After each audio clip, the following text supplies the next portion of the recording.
Friends మీకు ఈ ఫోటోలో కనబడుతుంది అబ్దుల్లా మరియు నస్రీన్ అనమాట. వీళ్ళదైతే ముంబై. వీళ్ళేంటంటే చుట్టాల ఇంటికి అయితే వెళ్ళారంట. అక్కడైతే వాళ్ళందరితో కలిసి బిర్యానీని అయితే వండుకొని తిన్నారంట. బిర్యానీ వండుకొని తిని ఇంటికి వచ్చిన తర్వాత ఫ్రిడ్జ్లో ఉన్నటువంటి పుచ్చకాయను కోసుకొని తినడం జరిగింది. దాంతో తెల్లవారేసరికి వీళ్ళకి విపరీతమైనటువంటి వాంతులు, విపరీతమైనటువంటి విరోచనాలు. ఇక దాంతో హాస్పిటల్ అయితే జాయిన్ అయ్యారనమాట. ట్రీట్మెంట్ తీసుకుంటూ ఈ అబ్దుల్లా నస్రీన్ కూడా చనిపోయారు.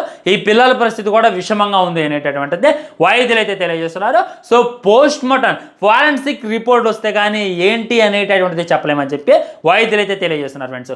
ఇది మరీ దారుణం అనమాట. బిర్యానీ తిన్న తర్వాత పుచ్చకాయ తింటే చనిపోవడం ఏంది? అసలు ఏం జరిగింది? పుచ్చకాయ ఉన్న పాయిజన్ అయిందా? లైక్ రీసెంట్ టైమ్స్లో మనం చూస్తూనే ఉండొచ్చు. పుచ్చకాయలో ఒక ఇంజెక్షన్ లాంటిది వేసి దాంట్లో రసాయనాలని మిక్స్ చేసేటటువంటి ప్రయత్నం చేస్తున్నారు. బిర్యానీ చూసుకున్నట్లయితే టూ మచ్ ఆఫ్ క్యాలరీస్ ఉంటాయి, too much of like masalas అవన్నీ ఉంటాయి అనమాట. అది తిన్న తర్వాత మీరు డైరెక్ట్గా వచ్చి పుచ్చకాయ తింటే ఆ క్యాలరీస్, ఈ కెమికల్స్ ఇవన్నీ కలిసి మన రక్త ప్రసరణ అనేటటువంటిది పెరిగి మనకి విరోచనాలు, వాంతులు వచ్చి చనిపోతాం అనేటటువంటి పుకారు కూడా గట్టిగా వినపడుతుంది అనమాట. దీనికైతే వీళ్ళ పోస్ట్ మార్టం రిపోర్ట్స్ వచ్చిందాక మనకైతే క్లారిటీ లేదనమాట. సో జాగ్రత్తగా ఉండండి. ప్రస్తుతానికైతే బిర్యానీ తిన్న వెంటనే లైక్ 12 గంటల తర్వాత దాకా పుచ్చకాయ అయితే తినమాకండి. ఇదైతే నేనైతే మీకు క్లారిటీగా చెప్తున్నా. రీసెంట్గా జరిగింది, అందుకే దీని గురించి మీకు తెలియజేయాలి కదా. మీ ప్రాణాలకు ముఖ్యం కదా.